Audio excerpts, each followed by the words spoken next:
नमस्कार दर्शक साथीहरू। के तपाईलाई थाहा छ कि इतिहासमा एउटा मात्र व्यक्तिले संसारको सबैभन्दा ठूलो साम्राज्य निर्माण गरेका थिए? एउटा साधारण गोठालाको छोराबाट विश्वको सबैभन्दा शक्तिशाली शासक बन्ने यो अविश्वसनीय कथा हो जेङ्गिस खानको। आजको यो भिडियोमा हामी जान्नेछौँ जेङ्गिस खानको प्रारम्भिक जीवन र सङ्घर्ष, उनको सैन्य रणनीति र युद्ध कौशल, मङ्गोल साम्राज्यको स्थापना, उनको विरासत र प्रभाव। तर सुरु गर्नु अगाडि यो भिडियोलाई लाइक गर्न र हाम्रो च्यानललाई सब्स्क्राइब गर्न नबिर्सनुहोस्। भाग 1, जन्म र प्रारम्भिक जीवन। तेमुजिनको जन्म। जेङ्गिस खानको जन्म नाम तेमुजिन थियो।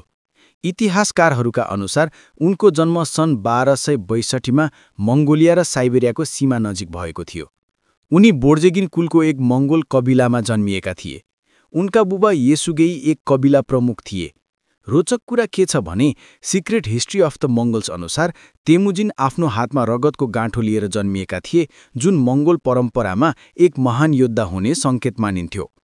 बाल्यकालको त्रासदी। जब तेमुजिन मात्र 9 वर्षका थिए, उनका बुबालाई प्रतिद्वन्द्वी ताटर कबिलाले विष दिएर मारे।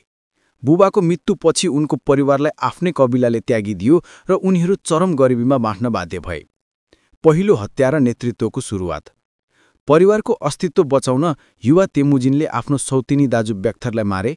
यो निर्णयले उनलाई परिवारको मुख्य बनायो। यो क्रूर निर्णयले उनको भविष्यमा लिने कठोर निर्णयहरूको सङ्केत थियो। उनी एकपटक पक्राउ पनि परे र दास बनाइएका थिए, तर उनी भाग्न सफल भए। यी सबै कठिनाइहरूले तेमुजिनलाई एक कठोर र दृढनिश्चय नेता बनायो। भाग 2, शक्तिको उदय। विवाह र गठबन्धन। 16 वर्षको उमेरमा तेमुजिनले भोटेसँग विवाह गरे। यो विवाह महत्त्वपूर्ण थियो किनभने यसले उनलाई एक शक्तिशाली सहयोगी प्रदान गर्यो। तेमुजिनले होसियार तरिकाले अन्य कबिला नेताहरूसँग गठबन्धन बनाउन थाले। उनले टोग्रुल र जामोखा जस्ता प्रभावशाली नेताहरूसँग मित्रता गरे। सैन्य प्रतिभाको प्रदर्शन। जेङ्गिस खान परम्परागत कबिला व्यवस्था तोड्ने पहिलो व्यक्ति थिए। उनले योग्यतामा आधारित नियुक्ति गरे, नातेदारीमा होइन। कडा अनुशासन लागू गरे। लुटपाटलाई पूर्ण विजयपछि मात्र अनुमति दिए। 10 को इकाइमा सेना सङ्गठित गरे। 1206 सार्वभौमिक शासकको घोषणा। सन् 1206 एक महान सभामा मङ्गोलियाका सबै कबिला प्रमुखहरूले चिङ्गिस खानको उपाधि दिए, जसको अर्थ हो सार्वभौमिक शासक। यस समयमा उनले लगभग 1 लाख मङ्गोल जनतालाई एकीकृत गरिसकेका थिए।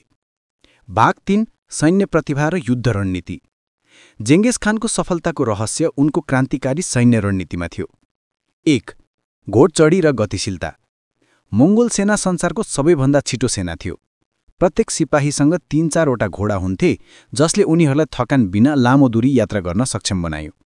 मङ्गोल योद्धाहरू घोडामा चढेर प्रशिस्त रूपमा बाण चलाउन सक्थे, 150 देखि 175 मिटरसम्म। 2.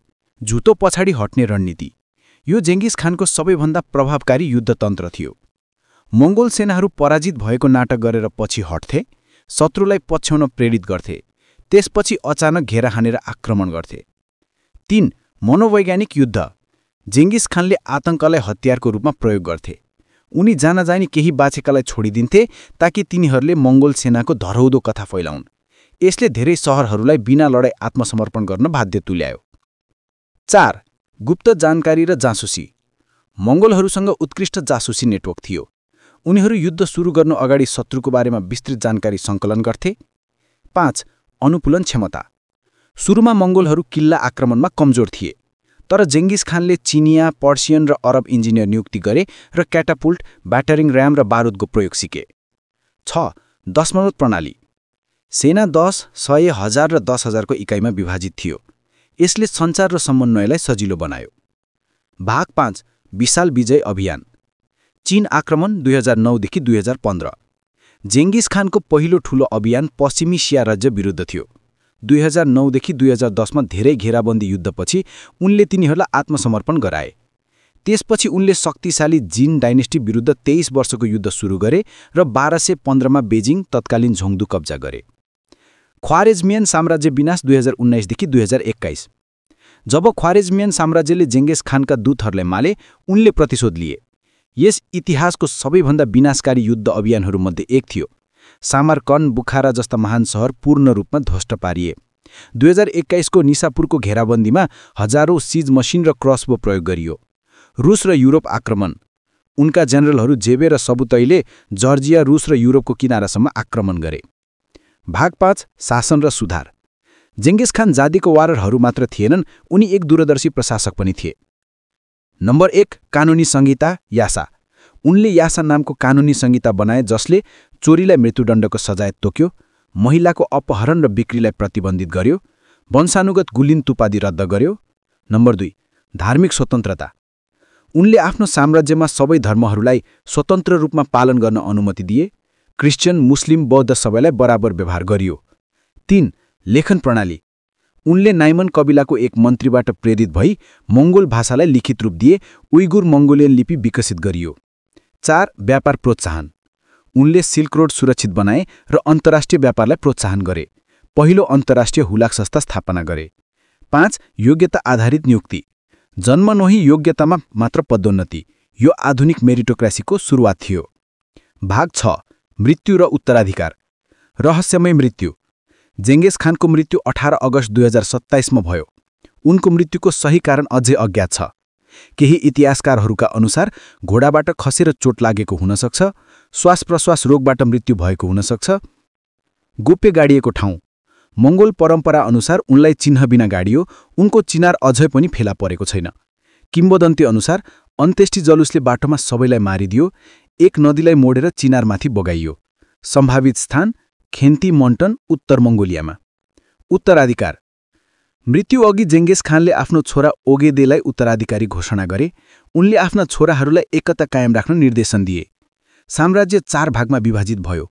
जोची लाइन गोल्डेन होड पश्चिमी भाग, चागताई लाइन मध्य एसिया, ओगेदे लाइन मङ्गोलियाको हार्टल्यान्ड र तोल्लोई लाइन जहाँबाट कुब्लाई खान आए।